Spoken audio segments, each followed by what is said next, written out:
Well,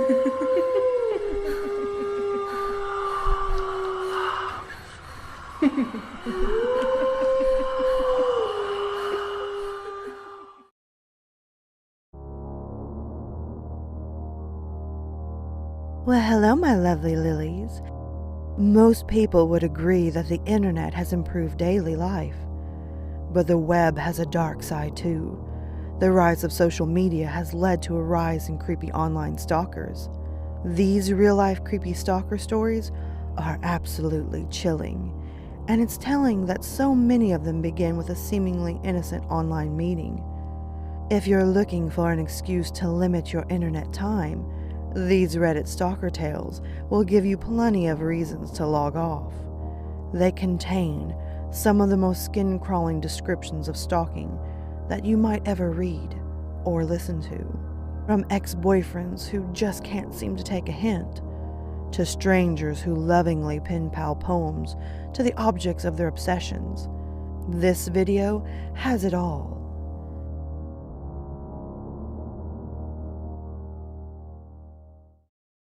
Number 1. The Ex-Boyfriend from Hell.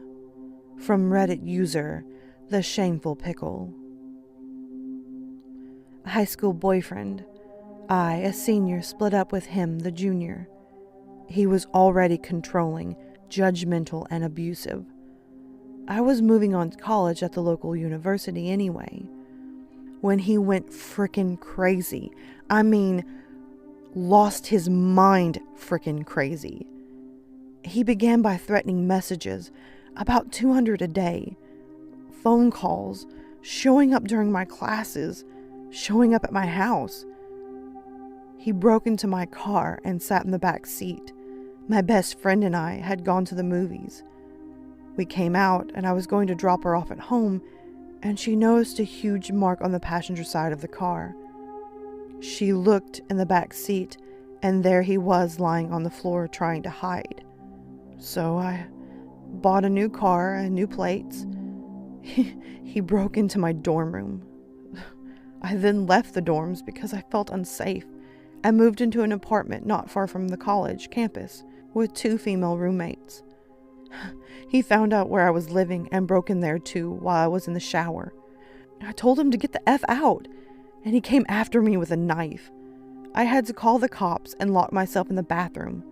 Of course, he was gone by the time the cops showed up.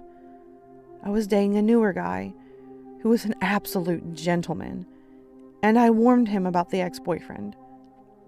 Ex-boyfriend crashes one of our dates and jumps the new guy. With 5 friends, I also ended up with my face smashed in for being a cheating whore. I moved back into my parents' house. Ex-boyfriend attempted to break into my parents' house at 5 o'clock on a Sunday. So, my entire family was home. Dad caught him and put a gun in his mouth. That was the end of that. Dad is 6'5" and ex-military and very frickin' scary. Edit. Dad did not kill him. However, I think that it scared X enough. He has left me alone for 5 years now. I travel back home frequently, and when he sees me, he looks the other way.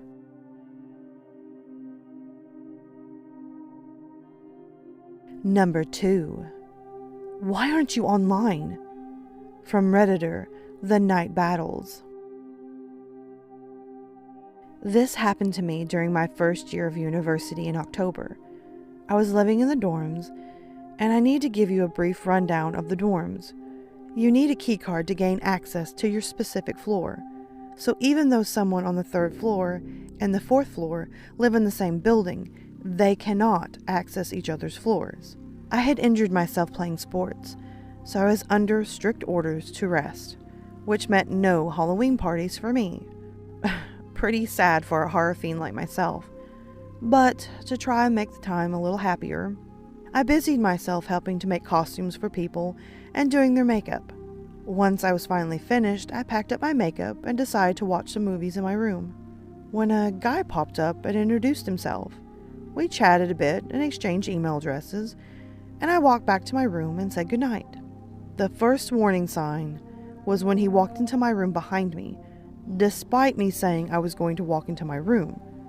I felt really awkward and tried to say in a roundabout way that he needed to leave, but he wasn't getting the hint. I finally had to say, "You need to leave my room now." I chalked this up to him being kind of drunk or something, but I did wonder how he got onto my floor to begin with, if he wasn't partying with anyone on that floor. Before I went to bed that night, I checked my email, and there was 5 from the creep. The first being, "Hey, I'm so glad we're friends," and the rest asking why I wasn't online. A few days later, I got a knock on my door when I was studying, and it was him. I explained that I was studying and needed privacy. He then tried to walk into my room yet again, but I braced my arm on the frame and said firmly that I needed to study. The next day, he was at my door again, and the next. I began pretending that I wasn't home. Another day, there was a knock at the door, and when I checked the peephole, there was no one there. And I assumed that the postman had came. I opened the door, and lo and behold, it was the creepy guy.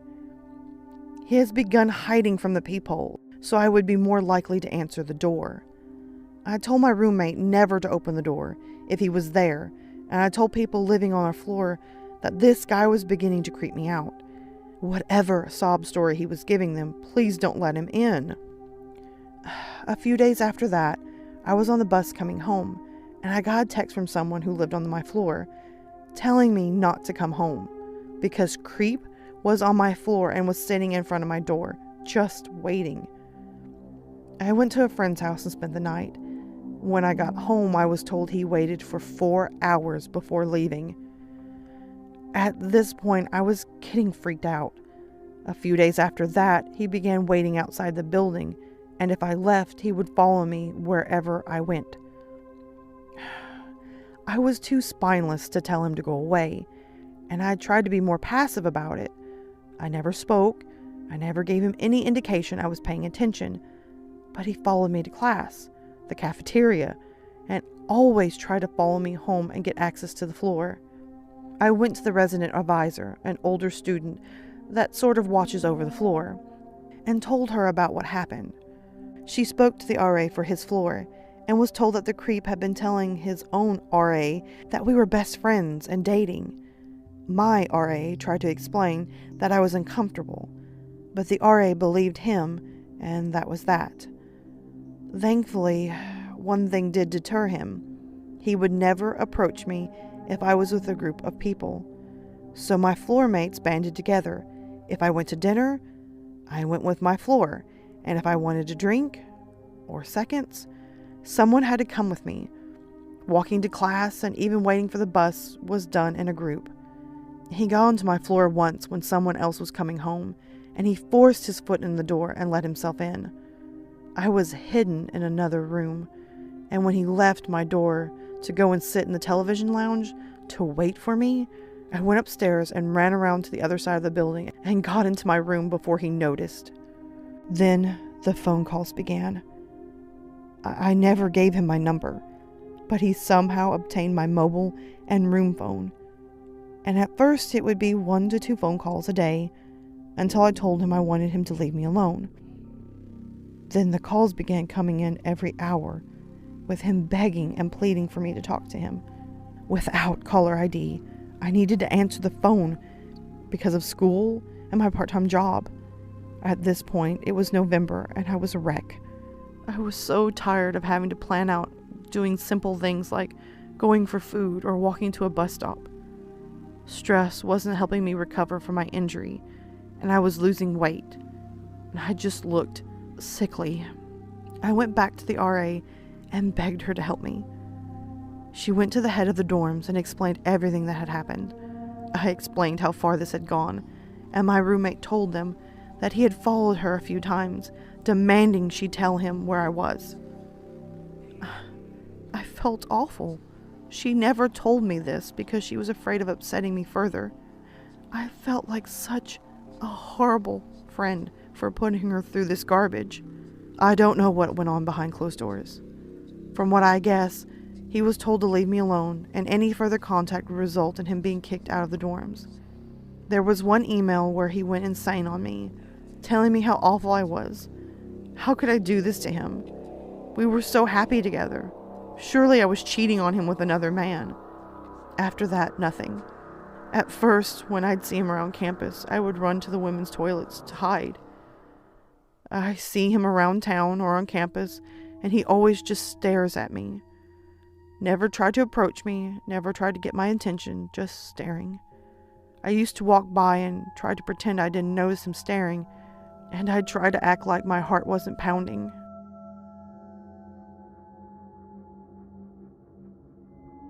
Number 3. The Subway Stalker. From Redditor Ode Wolf. Okay, a little backstory. I am a 20-year-old short petite female working at Subway, and I cannot help but be nice to anyone, even if they do creep me out. I feel bad usually.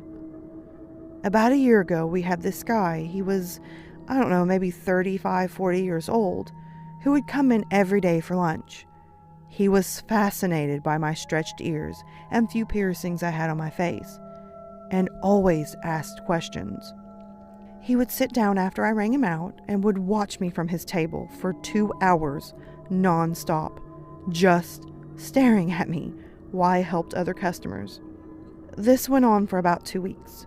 Every day he would ask for my number, saying he has plugs and tunnels he wants to give me and see me wearing them in my ears, and I always politely declined. One day, I'm alone in the store because my manager had to run to the bank. We were really, really slow that day, so I was just in the back room messing around on my phone. I heard the door chime. I looked up, and yet no one was there. Then I saw this man pass the front of the store really quickly, like he was in a hurry.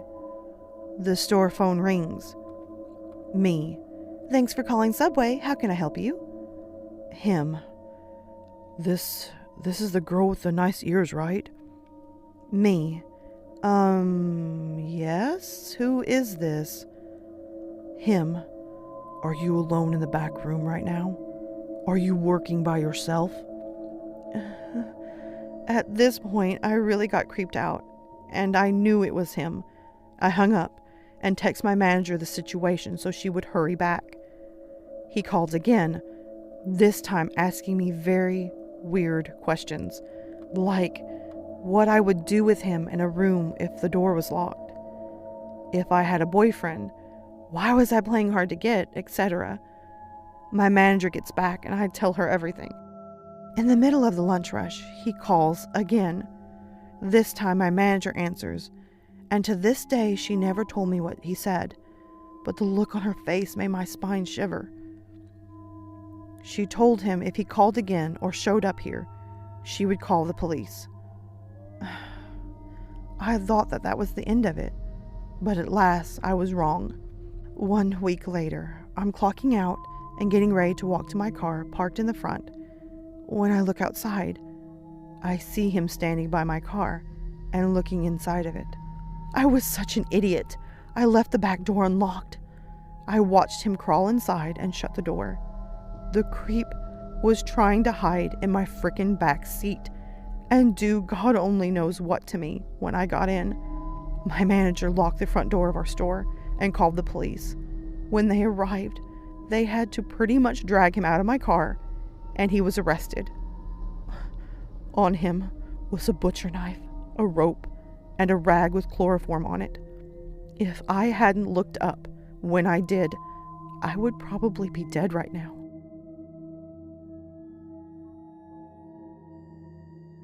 Number 4. Never meet your neighbors. From Reddit user Unknown. When I first moved into a new place and a new town, I had left home one evening and accidentally left our garage door open. So I text my husband to tell him so he would go home and close it. He gets there and tells me it's not open. That's strange, but okay.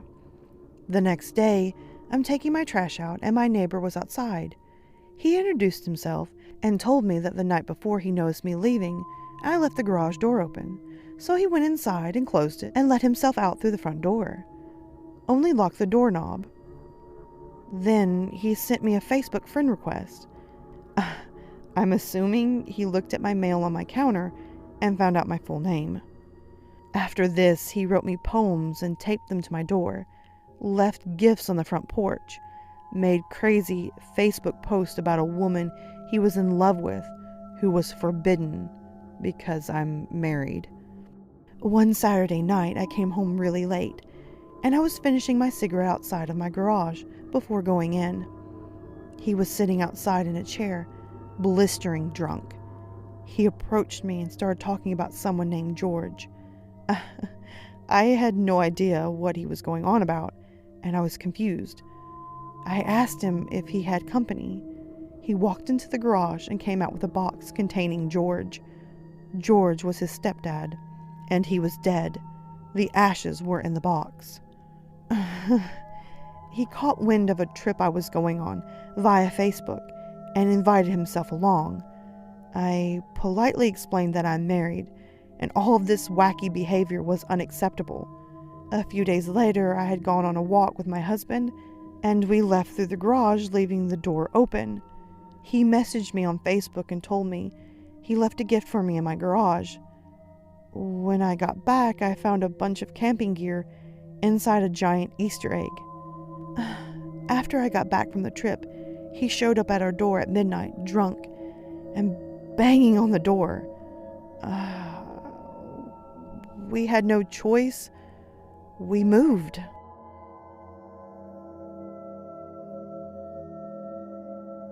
Number 5.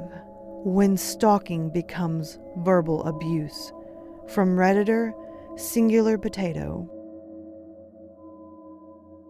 An ex-boyfriend who I dated for a grand total of 3 weeks got really attached in those 3 weeks and told me he loved me after we had sex. I told him I was flattered, but I didn't reciprocate. I decided to break up with him soon afterwards because he was far too intense for me, and I told him this. And then the abuse began. He began texting, calling, and Facebook messaging me incessantly. It varied wildly what he'd say, begging for me to come back, come over for sex, graphically detailing how he hoped I would die, telling me what a slut I am, and etc. I blocked him from my phone and on Facebook and Snapchat. After he ignored my request to stop contacting me, he began messaging me through the accounts of mutual friends, without their permission, I later found out, and leaving me about 10 voicemails a day. He even got a hold of my work email, which I never gave him, and sending me long paragraphs in which he would bounce wildly between lamenting his love for me, diagnosing me with various mental illnesses, which was everything from bipolar disorder, depression, anxiety, MPD, and many more diseases. It was a new one each time. He even dragged up the one time we had sex into this, and telling me that I was broken because why would I not want him? I ended up getting a new email to use at work because it turns out you can't block someone from emailing you. I once again sent a single line in a reply. It just said, "Stop contacting me." He wasn't done there. He had previously been text messaging me, which he was blocked from doing. He found out that my MacBook can receive iMessages from his iPad, using my personal email address, which he did have. So here came the iMessages, mostly pictures of body parts he found on 4chan, if you know what I mean, while calling me a slut and a whore, and taking screenshots and posting my angry and distressed replies to his friends' group chat. Screenshots of this group chat got sent to me. Thankfully, the mutual friend in that chat was actually sticking up for me. Everyone else was telling him to try to have hate sex with me. I ended up turning off the iMessage function on my Mac altogether, so he couldn't do any more. Again, I asked him to stop contacting me, this time threatening legal action to stop it. which he allegedly thought was hilarious.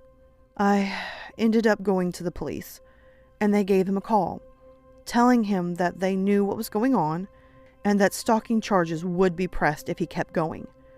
They told me to text him in front of them and tell him the call was coming. His reply made me angry beyond all reason. "Stop contacting me now, witch. I've had my fun." I didn't reply under instructions from the police, but I went home and I threw things around in anger for about 10 minutes. I haven't heard from him since. I guess that's a bright side.